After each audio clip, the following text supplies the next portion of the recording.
창세기 29장 31절에서 35절.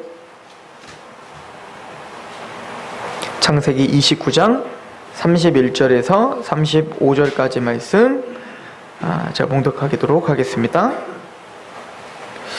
여호와께서 레아가 사랑받지 못함을 보시고 그의 태를 여셨으나 라헬은 자녀가 없었어라. 레아가 임신하여 아들을 낳고 그 이름을 르우벤이라 하여 이르되 여호와께서 나의 괴로움을 돌보셨으니 이제는 내 남편이 나를 사랑하리로다 하였더라. 그가 다시 임신하여 아들을 낳고 이르되 여호와께서 내가 사랑받지 못함을 들으셨으므로 내게 이 아들을 주셨다 하고 그의 이름을 시므온이라 하였더라. 하였으며 그가 또 임신하여 아들을 낳고 이르되 내가 그에게 새 아들을 낳으리니 내 남편이 지금부터 나와 연합하리로다 하고 그의 이름을 레위라 하였으며 그가 또 임신하여 그 아들을 낳고 이르되 내가 이제는 여호와를 찬송하리로다 하고 이로 말미암아 그가 그의 이름을 유다라 하였고 그의 출산이 멈추었더라. 아멘. 어려운 과정을 통해서 야곱이 정말 사랑하는 라헬을 얻기 위하여 7년 동안 며칠인 것처럼 그렇게 헌신을 하고 또 열심히 참아오고 인내함으로 드디어 라헬을 얻을 줄 알았는데 그날 저녁에 야곱을 속였던 라반은 레아를 먼저 주고 그리고 7일 후에 라헬을 다시 주면서 7년 동안 다시 나에게 또 나의 일을 좀 해줘라 이렇게 이야기를 하고 있습니다. 아마 라반이 중간에 아마 좀 마음이 바뀌었던 것 같아요. 보니까 일을 잘하거든요. 일을 잘하니까 라헬을 위해서 일을 했으니 얼마나 열심히 했겠습니까? 장인어른 앞에서 잘 보이려고. 근데 보니까 너무 열심히 하니까 아마 더 데리고 있고 싶다 이런 마음이 들었는지 그 라헬을 가지려면 7년 동안 더 해라 이렇게 속였던 것 같습니다. 그래서 우리는 지난 시간에 형과 아버지를 속였던 야곱에게 하나님이 이 사건을 통하여 주시고자 하는 메시지를 우리가 배웠습니다. 그렇게 어렵게 얻은 두 아내 레아와 라헬, 이 두 아내를 통하여서 하나님은 또 야곱과 우리에게 또 중요한 메시지를 주고 있다 믿습니다. 특별히 라헬이 불쌍할까요? 레아가 불쌍할까요? 둘 다 불쌍합니다. 왜냐면 라헬은 사랑을 받았어요. 야곱의 사랑을 받았지만 아이를 낳지 못했고요. 레아는 야곱의 사랑은 받지 못했지만 자녀를 잘 낳았어요. 그러니까 사실은 둘 다 좋은 것도 있고 나쁜 것도 있는 거죠. 우선 레아부터 우리가 좀 상고해 보면 레아는 참 비참한 삶을 사는 듯한 느낌이 들었을 겁니다. 자녀를 아무리 낳아도 그 야곱, 이제 평생을 바라봐야 될 그 남편이 자신을 사랑하지 않고 누구를 사랑하죠? 라헬을 사랑한다고요. 게다가 또 레아를 준다고 하니까 어떻게 반응했어요? 난리를 폈잖아요. 어떻게 라헬 이럴 수 있냐. 그거를 여러분들이 겪었다고 생각해 보세요. 너무한 거 아니에요? 그래도 면전에서 그러면 안 되죠. 근데 레아를 주니까 이 야곱은 화가 났던 겁니다. 그리고 라헬을 또 준다니까 그냥 너무 좋아가지고 7년을 또 며칠 전에 또 일한 거 아니겠습니까? 레아의 삶은 참 비참한 삶이었을 것입니다. 게다가 이 라헬이 레아를 좋아했을까요? 그렇지 않았겠죠. 라헬도 알고 있었어요. 자기를 사랑하여 그렇게 7년 동안 고생한 걸 알았는데 하루아침에 아버지 때문에 지금 남편을 뺏길 뻔했단 말입니다. 그것도 누구 때문에? 언니 때문에. 그러니까 라헬은 끊임없이 누구를 시기했을까요? 레아를 시기해. 게다가 애도 잘나. 나는 아기를 못 낳고. 그러니까 우리 다음 주에 상고해보겠지만 라헬이 계속 어떻게 해요? 시기하였더라. 그러니까 레아의 입장이 돼보면 남편의 사랑도 못 받죠. 또 끊임없이 자기는 원래 첫째 부인인데도 불구하고 자기가 진짜 부인이 아니라 자기는 뭔가 잘못된 길을 걸어온 것 같은, 뭔가 내 인생은 뭔가 사랑을 받지 못하는 그런 느낌의 아마 비참한 인생을 살았을 것입니다. 그런데 하나님은 그 레아를 통하여서 유다 지파의 다윗의 자손인 예수 그리스도를 낳게 하십니다. 재밌죠? 야곱은 누구를 사랑했습니까? 라헬을 사랑했지만 세상적으로 볼 때에는 세상의 사랑을 받지 못하고 사람의 사랑을 받지 못하고 끊어져 보이는 그 레아를 통하여 누구를 낳는다고요? 예수 그리스도를 낳게 하는 아주 기가 막힌 특권을 갖게 하시는 거예요. 그리고 오늘 말씀은요, 대단히 중요한데, 라헬과 야곱이 레아를 멸시하였습니다. 그죠? 하나님은 그 멸시 때문에 레아가 가슴 아파하고 너무너무 슬퍼하고 있는 것을 알고 계셨습니다. 그래서 이 레아를 통하여서 자녀들이 많이 낳게 하는 것은 우연의 일치가 아니라 하나님이 그 슬퍼하는 레아를 위로하시기 위함이었어요. 한번 봅시다. 오늘 본문에 31절, 여호와께서 레아가 사랑받지 못함을 보시고, 하나님은 그 슬픔을 보신 겁니다. 하나님은 그 애통을 보신 거예요. 그래서 하나님은 그 사랑받지 못함, 인간에게서 어찌 보면 미움을 받는 그 사람을 보시고 위로하심으로 어떻게 하는 겁니까? 그에게 태를 여셨던 거예요. 어찌 보면 야곱과 라헬에게도 하나님은 중요한 메시지를 주고 있죠. 징계를 주는 겁니다. 지금 야곱에게 또 라헬에게도 중요한 징계입니다. 그죠? 야곱은 그렇게 차별 대우하면 안 되죠. 라헬은 그렇게 언니를 무시하고 시기하면 안 되죠. 하나님은 공평하신 하나님인 것 같아요. 그죠?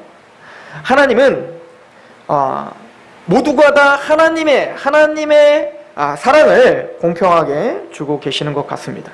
그래서 중요한 건 이것은 단순히 어떤 사랑을 공평하게 준다.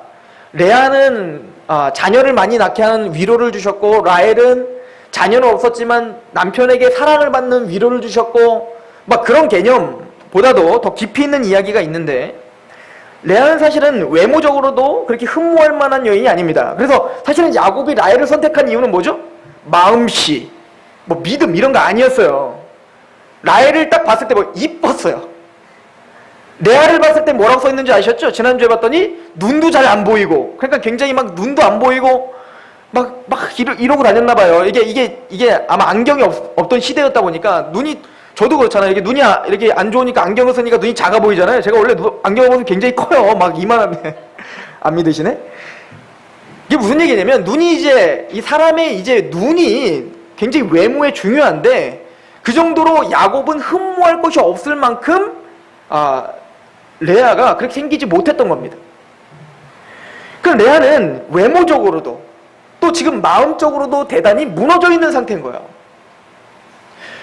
그런데 하나님의 그 족보, 그 예수 그리스도가 태어나는 그 족보를 보시면, 그 족보 조상 중에 원래 족보에는 여자가 들어가지 않는데 여자가 몇 명이 들어가죠. 그 예수님의 반열에 기록이 되는 그 여인들의 면모를 보면 다 레아와 같아요.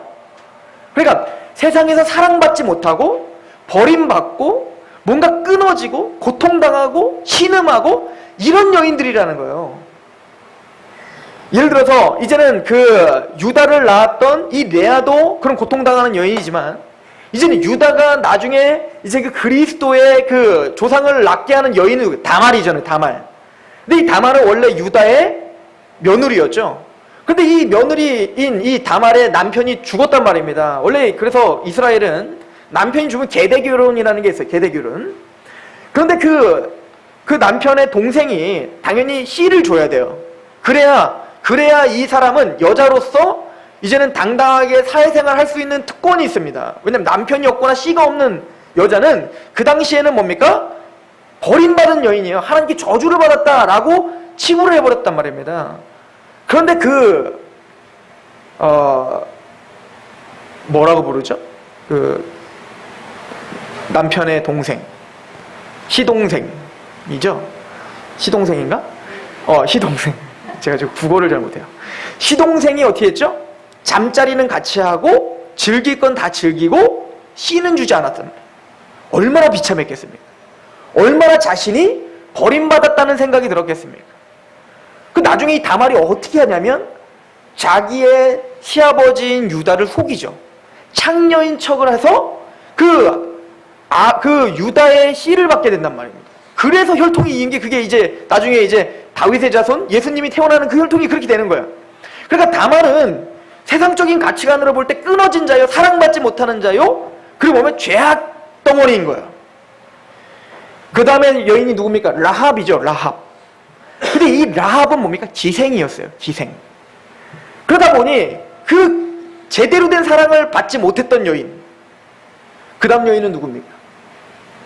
룻이죠. 이 여인은 모압 사람입니다. 이방인이었고요. 유대인들이 볼 때에는 이방인, 즉 개화만도 못한 민족이었고요.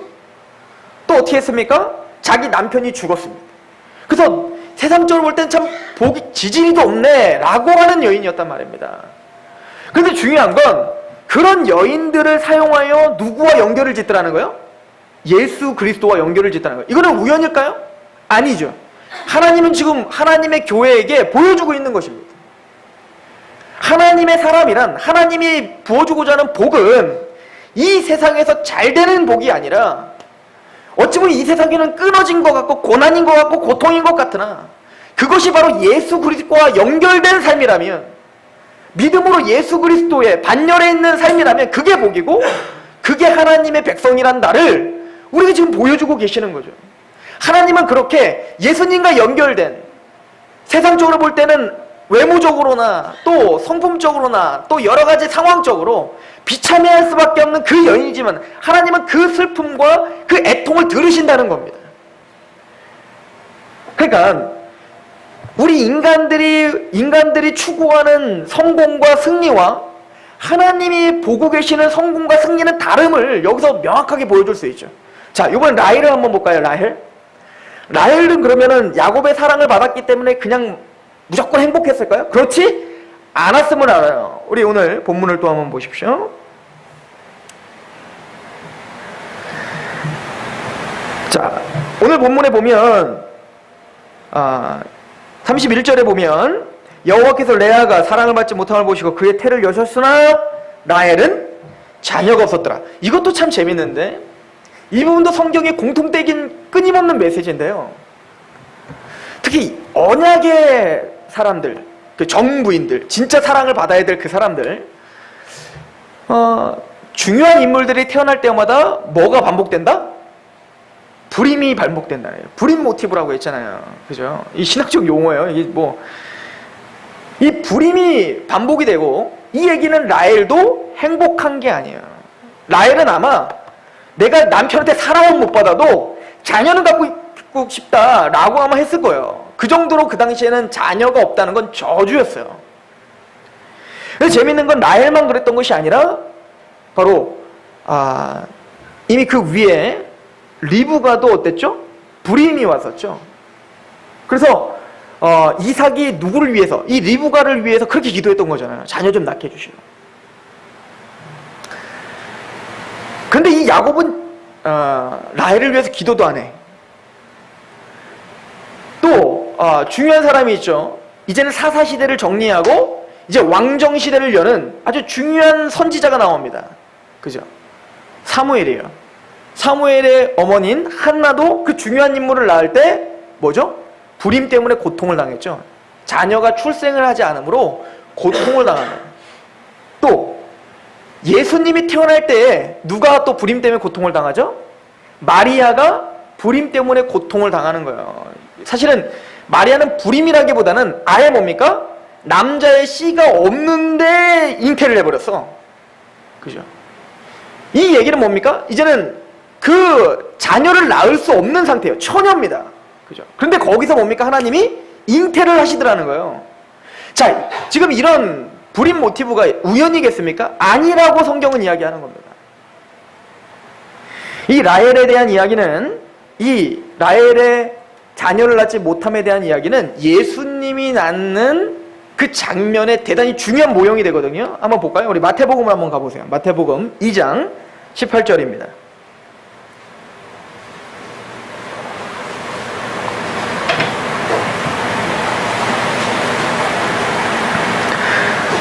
마태복음 2장 18절에 라마에서 슬퍼하며 크게 통곡하는 소리가 들리니 라헬이 그 자식을 위하여 애곡하는 것이라.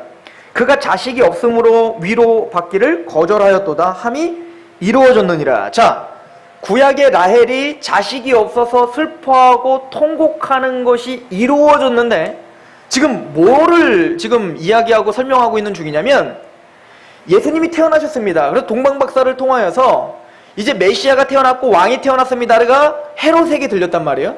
그래서 헤롯이 어떻게 했냐면 자신의 왕권의 위엄을 받아서 이제는 그 왕, 유대의 왕인 예수님을 죽이기 위하여 2살 밑에 모든 아이들을 어떻게 한 거예요? 다 던져 죽여라 라고 한 거예요. 그럴 때 어떻게 했을까? 정말 2살 어린아이들, 2살 밑에 있는 어린아이들이 다 죽임을 당하기 시작한 겁니다. 그러니까 통곡 소리가 났잖아요. 그것이 이루어진 것이 뭐냐면 라헬이 자녀가 없어 통곡하는 것이다 로 연결지었단 말이에요. 근데 여기서 말하는 자녀가 없다라고 하는 것은 라헬이 자녀를 낳지 않고 자녀를 못 낳아서 자녀가 없어 이런 얘기가 아니라 앞으로 라헬이 자녀를 낳나요 안 낳나요? 낳아요. 2명 낳아요. 누구를 낳냐면 요셉과 베냐민을 낳는단 말이죠. 그런데 이 요셉과 베냐민의 공통된 특징이 있어요. 자녀를 낳는데 둘 다 어떻게 되죠? 없어지죠. 라헬에 의해서 그 라헬의 품에서 떠난다고요. 요셉 같은 경우는 형들에게 의해서 어떻게 되죠? 죽은 거예요. 라헬은 죽었다고 생각하고 죽었어요. 자기 아들, 사랑하는 요셉 하나밖에 없는 그 아들이 죽었다고 생각했다고요. 그리고 요셉을 다시 못 만났습니다. 라헬은 얼마나 비참했겠습니까? 간신히 얻은 아들인데 그 아들이 죽었다고요. 그리고 베냐민, 둘째 아들은 뭡니까? 베냐민을 낳다가 죽었어요. 그러니까 라헬은 참 불쌍한 여인인 거예요. 남편에게 사랑을 받았지만 그 자녀가 없어서 고통당했고 자녀를 낳았는데 그 자녀는 죽었어요. 둘 다. 이 여인에게는 둘 다 품에 안아보지 못한 아들인 거예요.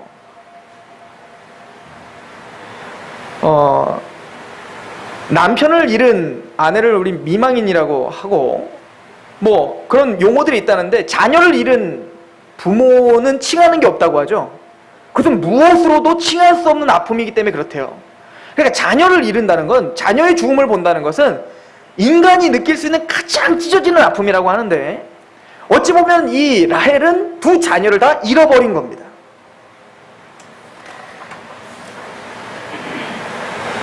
그리고 라마에서 통곡하는 소리가 났다 할 때 이 라마는 뭐냐면 바로 라헬이 묻힌 장소예요. 그래서 라헬이 이 라마에서 묻혔기 때문에 라헬은 뭡니까? 무덤 속에서도 뭐하고 있다는 거예요? 통곡하고 있고 슬퍼하고 있는 것이 이루어졌다는 거예요.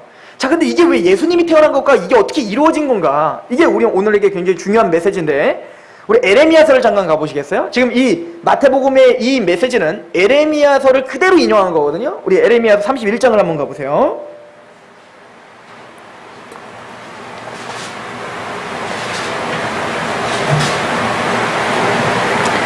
에레미야서 31장 15절인데요. 여호와께서 이와 같이 말씀하시느니라. 라마에서 슬퍼하며 통곡하는 소리가 들리니 라헬이 그 자식 때문에 애곡하는 것이라. 그가 자식이 없어져서 위로받기를 거절하는도다. 자, 그러니까 마태복음에 인용했을 때는 어떤 인용이냐면 라헬이 자식이 있다가 자식이 없어진 거예요. 예를 들어 요셉을 잃어버렸죠. 그럴 때는 아무 위로도 받을 수 없는 거예요. 그죠? 부모에게 자식이 죽었는데 그 자식이 죽은 것을 누구의 말로도 위로가 안 되는 거예요. 이거는 위로가 안 돼요. 그 어떤 것으로도 위로가 안 되는 상태인 것을 표현하고 있는 거예요. 누가? 라헬이. 너무너무 슬픈 거죠.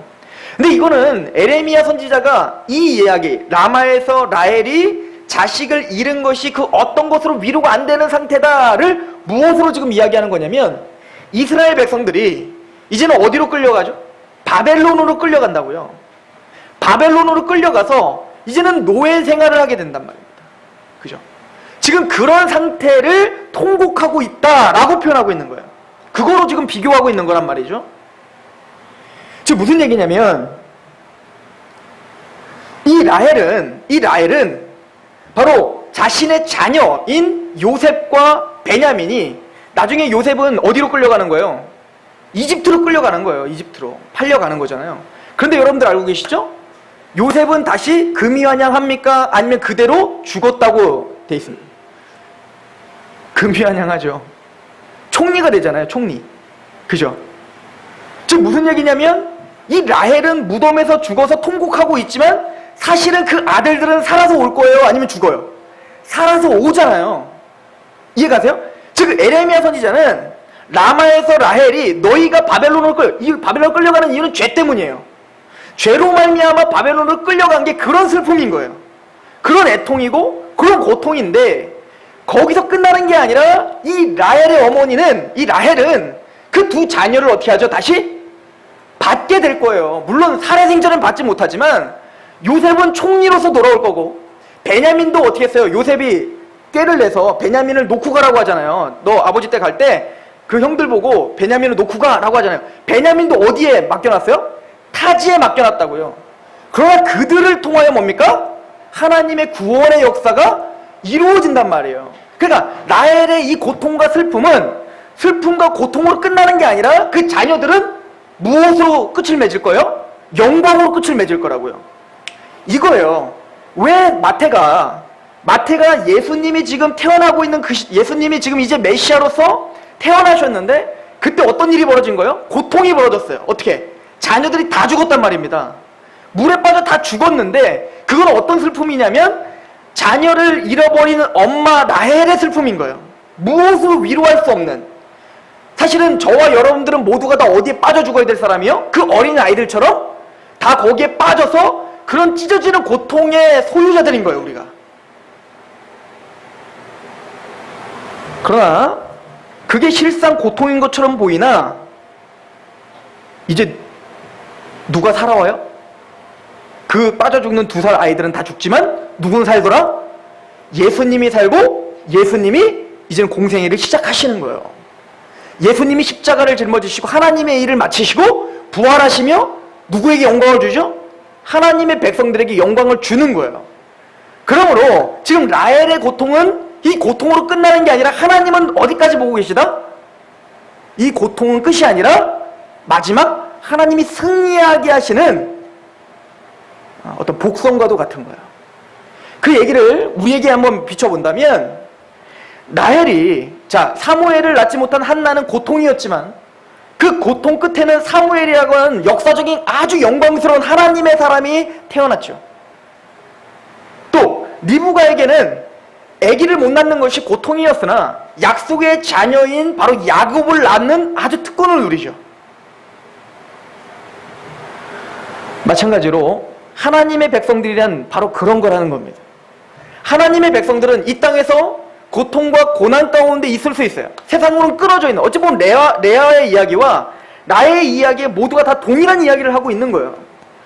하나님은 이 세상에서 끊어진 것 같고 이 세상에서 뭔가 버림받은 것 같고 고통스러워서 어떤 사람도 위로받지 못할 상황인 우리를 하나님 거기서 끝내는 게 아니라 예수 그리스도로 말미암아 가장 영광스러운 곳으로 주시겠다라고 하는 하나님 중요한 모형을 라헬을 통해서 우리에게 보여주고 있다는 얘기입니다. 그래서 보십시오. 에레미야 아까 그 예언을 보시고 에레미야 31장 15절을 다시 한번 보시면 여호와께서 이와 같이 말씀하시느니라 라마에서 슬퍼하며 통곡하는 소리가 들리니 라헬이 그 자식 때문에 애곡하는 것이라 그가 자식이 없어져서 위로받기를 거절하는도다. 근데 성경은 여기서 끝나지 않아요. 16절에 여호와께서 이와 같이 말씀하시느니라 내 울음소리와 내 눈물을 멈추어라. 내일의 삭슬을 받을 것인즉 그들이 그의 대적의 땅에서 돌아오리라. 여호와의 말씀이니라. 이 세상이 끝이 아니라는 거죠. 구원받은 우리 하나님의 백성들에게는 이 땅에서는 고통이고 고난이 있어요. 끊임없는 전쟁 가운데 있습니다. 하나님의 백성이기 때문에 하나님을 대적하고 있는 세상은 우리를 핍박하고 유혹하고 쓰러뜨리려고 하고 끊임없이 우리를 낙심시키려고 한단 말입니다. 실족하게 하는 일들이 없을 수는 없으나 그 실족하게 하는 자는 하나님이 가만두지 않겠다고 마태복음에 설명하셨죠. 그런 것처럼 실족하는 일이 끊임없이 우리에게 있지만 마침내 그 인내로 참고 인내로 씨를 뿌린 자는 열매를 영광스러운 걸로 거두겠다는 거예요. 그게 우리의 해피엔딩인 거예요. 그게 하나님이 저와 여러분들에게 약속하신 거라는 거죠.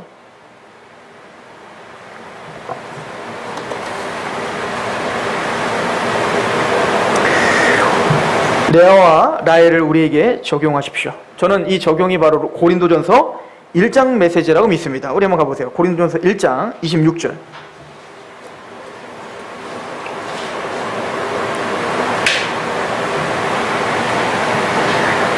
(1장 26절에) 보면 구원받은 교회에 대해서 그래서 이렇게 표현하고 있는 겁니다. 형제들아 너희를 부르심을 보라. 육체를 따라 지혜로운 자가 많지 아니하며 능한 자가 많지 아니하며 문벌 좋은 자가 많지 않죠. 레아와 같고 우리는 라헬과 같은 사람들인 거예요. 그러나 하나님께서 세상의 미련한 것들을 택하사 지혜 있는 자들을 부끄럽게 하려 하시고 세상의 약한 것들을 택하사 강한 것들을 부끄럽게 하려 하시며 하나님께서 세상의 천한 것들과 멸시받는 것들과 없는 것들을 택하사 있는 것들을 폐하려 하시나니 이는 아무 육체도 하나님 앞에서 자랑하지 못하게 하려 하심이라. 너희는 하나님으로부터 나서 그리스도 예수 안에 있고 예수는 하나님으로부터 나와서 우리에게 지혜와 의로움과 거룩함과 구원함이 되셨으니 기록된 바 자랑하는 자는 주 안에서 자랑함과 같게 하려 하며 하나님 우리를 더 낮추시고 더 낮추셔서 하나님만 영광되고 하나님만 자랑하고 하나님만 영화롭게 하는 자로 우리를 만드시고야 마는 거예요. 그러기 위해 때로는 우리를 가장 미련한 것이라 부르시고 가장 약한 자처럼 보이게 하시고 때로는 우리를 가장 고난받는 사람처럼 보이게 하시는 겁니다. 고린도 후서 6장도 한번 보십시오. 고린도 후서 6장 1절부터 볼게요. 우리가 하나님과 함께 일하는 자로서 너희를 권하노니 하나님의 은혜를 헛되이 받지 말라. 하나님의 은혜를 헛되이 받지 말라는 겁니다. 그럼 어떻게 되죠? 2절. 이르시되 내가 은혜 베풀 때에 너를 듣고 구원의 날 너를 도왔다 하셨으니 보라 지금은 은혜 받을 만한 때요 보라 지금은 구원의 날이로다.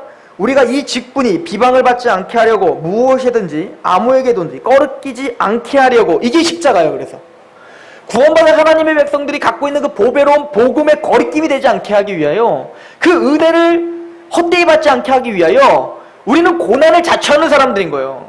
그죠? 내가 드러나지 않게 하나님이 드러나도록 나의 고통과 고난을 통하여 하나님만 영광이 일어나도록 십자가의 길을 걸어가는 자들이란 말입니다.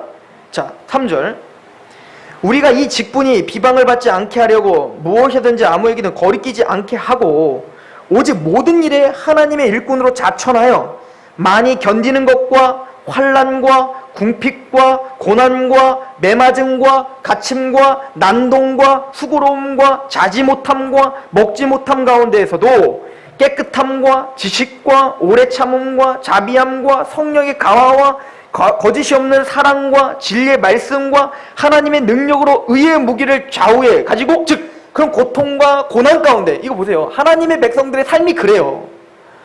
끊임없이 세상은 우리를 신앙 그게 아니잖아. 너 그렇게 되겠니? 라헬이 왜 사랑 못 받니? 레아가 왜 사랑 못 받니? 라헬이 사랑받는다면 자녀 잘 낳아야지. 그런 것처럼 하나님의 사랑을 받고 네가 하나님의 약속의 자녀라면 잘 돼야지. 잘 먹고 잘 돼야지. 계속 끊임없이 우리를 유혹하는데 우리는 그 상황 속에서 어떻게 하는 거예요? 진실함과 하나님의 말씀 앞에 서서 아니라 라고 이야기하고 있는 거예요. 8절 보십시오. 자 7절 진리의 말씀과 하나님의 능력으로 의의 무기를 좌우해 즉 하나님의 말씀을 의의 무기로 가지고 그렇게 인내하고 그렇게 승리하고 있는 겁니다. 힘들죠. 얼마나 힘들겠습니까? 8절 영광과 욕됨으로 그러했으며 악한 이름과 아름다운 이름으로 그러했느니라. 우리는 속이는 자 같으나 참되고 무명한 자 같으나 유명한 자요 죽은 자 같으나 보라 우리가 살아있고 징계를 받는 자 같으나 죽임당하지 아니하고 근심하는 자 같으나 항상 기뻐하고 가난한 자 같으나 많은 사람을 부유하게 하고 아무것도 없는 자 같으나 모든 것을 가진 자로다. 역설이죠. 인생의 역설을 가진 자가 신앙인이라는 거예요. 라헬과 레아가 바로 역설을 갖고 있었던 사람이죠. 사랑 못 받았죠. 자녀 못 낳죠. 비참하죠. 그런데 그들이 진짜 하나님의 사랑을 받는 사람이요 그리스도와 연결된 사람이었으며 또 그들이 뭡니까? 바로 하나님의 영광스러움을 드러내는 자들이 되었다. 이게 인생의 역설인 거예요. 그러므로 구원받은 하나님의 백성들은 보여지는 환경에 좌지우지돼요. 돈 때문에 내 마음이 무너지고 또 관계 때문에 내 마음이 힘들어지는 사람들이 아니라는 거예요. 신앙은 그것과 상관이 없기 때문에 그렇습니다. 하나님의 사랑은 그것과 상관이 없는 거예요. 주실 수도 있고 가져가실 수도 있는 거예요. 그런 상황 속에서도 말씀의 좌우에 날선된 무기를 들고 하나님은 그럼에도 불구하고 날 사랑해 라고 굳건하게 승리하신 예수님을 쫓는 겁니다. 야, 이 돌을 떡으로 만들어 먹어봐. 경제적으로 네가 잘 돼야 될 거 아니야. 근데 주님은 그걸 어떻게 하는 겁니까? 아니야. 이런 떡으로만 사는 게 아니라 하나님 입에서 하는 말씀으로 사는 거지. 그게 내 자녀라는 특권이지. 하나님을 믿으니 그 건세로 돌을 떡으로 만들어 먹는 것이 특권이 아니란다 라고 그 사단의 그 시험을 물리치는 거예요. 야, 여기서 뛰어내려봐. 뛰어내리면 네가 만약에 하나님이 보호해주면 너는 하나님의 아들이고, 그렇잖아 너는 아니겠지. 주님 말한 거예요. 주 너희 여호와 하나님을 시험하지 말라는 거잖아요. 내가 여기서 떨어져서 죽든 머리가 깨져서 죽든 아니면 진짜 거기서 진짜로 기적적으로 살아나든 그게 내가 하나님의 아들인 것과 무슨 상관이냐는 거예요. 이미 나는 말씀으로 세례를 받을 때 하나님이 음성으로 넌 내 사랑의 아들이라는 칭함을 받았으면 끝이지. 왜 보여지는 환경인 나의 믿음과 자꾸 결부를 짓느냐는 거죠. 그거는 신앙생활이 아니라는 겁니다. 신앙은 환경을 주도하는 사람이지 그 환경 때문에 내가 비참해지거나 내가 교만해지는 사람이 아니라는 겁니다. 이걸 자족이라고 하는 거예요.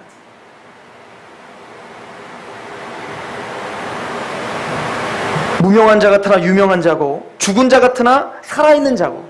맞아요. 때로는 우리가 죽은 자처럼 보일 수도 있어요. 맞아요. 아무도 알아주지 못하는 무명한 자일 수 있어요. 그러나 하나님은 여러분들을 아시고 여러분들은 살아있는 사람들인 겁니다. 저는 오늘 레아가 자녀를 낳고 그 자녀의 이름들을 짓는 순서를 보면서 너무 감동을 받아요. 그 고통 속에서 하나님의 사랑을 받는, 하나님의 위로를 받는 그 레아의 고백이 고스란히 담긴 이름들입니다. 첫째 아들을 낳고 바로 루벤, 그 아들이라. 하나님이 나의 고통 소리를 들으시고 그 아들을 낳게 해주셨구나. 그 아들을 낳게 해주셨구나. 하나님이 나를 위로하시고 나를 사랑하시는구나. 나는 비록 야곱에게는 사랑은 받지 못하지만 하나님은 나를 사랑하셔서 그 아들을 루벤을 나에게 주셨구나. 그리고 또 둘째를 임신하고 낳고 그의 이름을 시므온이라 짓습니다. 들음, 이런 뜻이에요. 들음. 하나님은 나의 신음소리를 듣고 계시는구나.